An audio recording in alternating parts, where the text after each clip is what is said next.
Can a skin expert tell the difference between a cheap or an expensive skincare product? Just watch me now.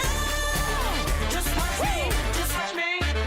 Hi guys, welcome back to my YouTube channel. I am Nurse Sarah Louise, and today I am going to do something I've never done before. My team have given me one expensive skincare item versus one of the cheaper skincare items, and it's my job to see if I can work out which one I like through smell, texture, feel, without knowing any ingredients and without knowing what the actual product is. This is actually going to be really fun. Let's dive in. They have given me 2 moisturizers. So I'm not looking from an efficacy point of view today. So product 1, it looks a lot more creamy, a lot lighter, I must say.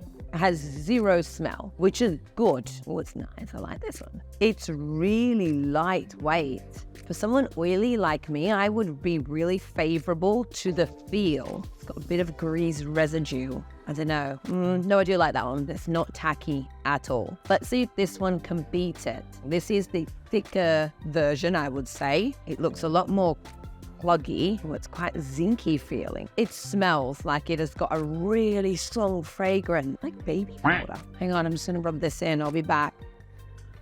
2 hours later. What the hell? I couldn't deal with this, to be honest. This would kill my life. That one I can't even feel now. That's disgusting. If I was like really dry, but then I think I'd struggle to see anything go into that because it doesn't feel like it absorbs. For me personally, I'm definitely going to go with the thinner one. To be honest, I think the thicker one is going to be more expensive. That's just a wild guess, but just from my experience and personal opinion, for a moisturizer, I reckon that's going to be anywhere between 80 and £100.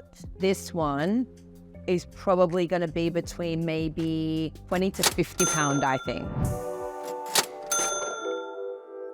The thicker one always comes back more expensive for some reason, but not expensive in a good way. This guy, I actually favored their products because they had some really good ingredients in them, and I did review them at one point. I couldn't remember this. This is amazing. If you're young, you produce a lot of oil, you may have acne, this would be ideal. This would be better, more mature age skin, probably eczema. I don't know much else for La Mer. I've always said I don't really love the La Mer products, and that just proves it. Okay guys, so the next one that I have been given is a hyaluronic acid serum. So this is, it's not really moving. Let's have a little look. Yeah, it's quite jelly-like. Oh God, I love a HA serum. They're quite nice, but it seems just like your typical HA serum. A bit slimy. I like a HA put under your makeup because I like to use it as a primer. I don't like anything too tacky because obviously your makeup doesn't stay. It kind of goes everywhere and clogs in places. And it's quite thick, this one actually. I'm not a fan. Next one, had enough of that. Like I can't even see this one. Oh, this is much more water-based. This is more like a HA serum I would be favored for. And actually, this would have a better absorption rate as well. You can tell the texture is just a lot nicer. This one smells, this one doesn't. Interesting. Only the thick products smell because they don't apply to the rules of no perfumes and alcohols. Again, I think I'm playing by the same rules of thick and thin. I think this one would cost anywhere between 40 to 60 pounds. And I think the thin one would cost anywhere between about 15 to 30 pounds.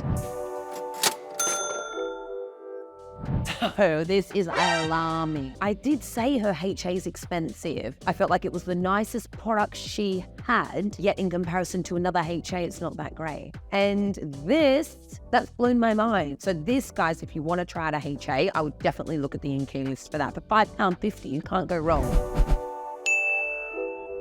Okay guys, so we're now onto our toner, and as we know, everyone loves a toner. I love a toner. pH balancing, sometimes you can use them with lactic acid, glycolic acid, salicylic acid, so you can combine them with pH as well as an exfoliator, and never buy it just for smells and to make it feel nice. Let's go with the right hand side. So it's just really watery based, to be honest, as you would expect in a toner. No color. Sometimes it might be a blue color, red color. Oh, it's very strong perfume. Even my eyes are stinging that.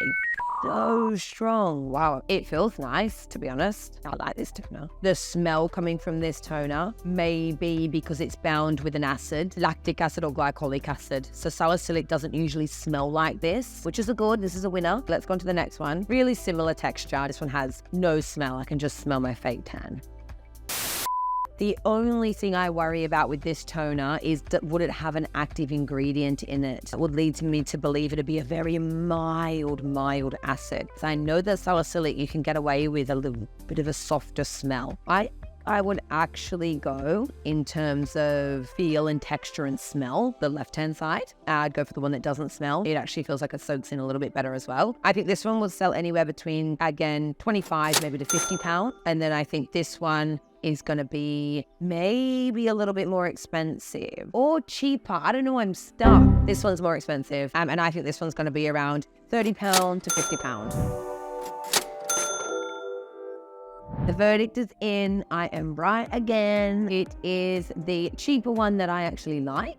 The only thing I know about The Ordinary is that the acids are not very potent, and it's not one of my favorites from an efficacy point of view. This guy is the more expensive, said glycolic acid in this one, and you can smell it. Voila, again, you know, more expensive is not always better. However, Dr. Glycolic is a stronger acid, by the way, so you will get a lot more exfoliation from this, and you will probably get a better result in a shorter period of time.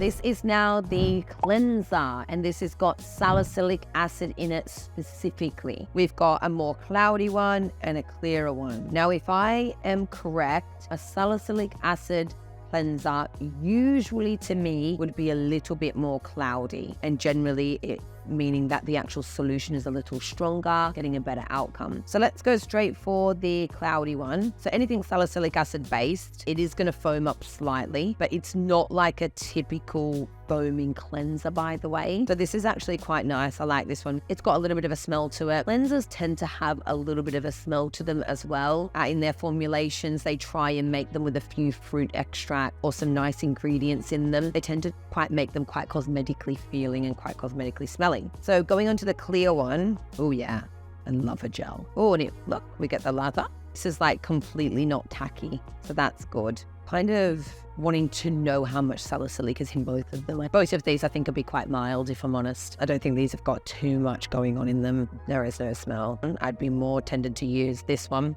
on the right. Yeah, this one smells a little bit there. Price wise, how much do I think these is? So I think this one would probably sit about £50, and then this one here, they've probably invested a little less in this one, but I say you could probably pick this one up for about 35 quid. The results are shocking. This is the more expensive. I don't know how I'm guessing this right. This is the skincare I use. This is the in key list again. So if I was going to go off pure touch, smell, feel, and texture, I would be heading down the in key list. Now, it's not a bad thing. A Bagi is a great cleanser, but depending on your budget, you could go for either in a cleanser. It's nice to use a cleanser that actually does something. So it's nice to know that, guys, when you're going into a shop or you're trying these products, never ever go off touch, feel, and smell. Go for ingredients. Don't waste your money and don't waste your time. So guys, thanks for tuning in. I got them all right. However, I did opt for some of them that I wouldn't actually use in the real world if I knew their ingredients. If you'd like to see any more videos, or if you'd like me to review any other products or do this again with your favorite products and you want to try and trick me, drop some comments in the comment box below, and remember to like and subscribe for any future videos. Just watch me now. Just watch me.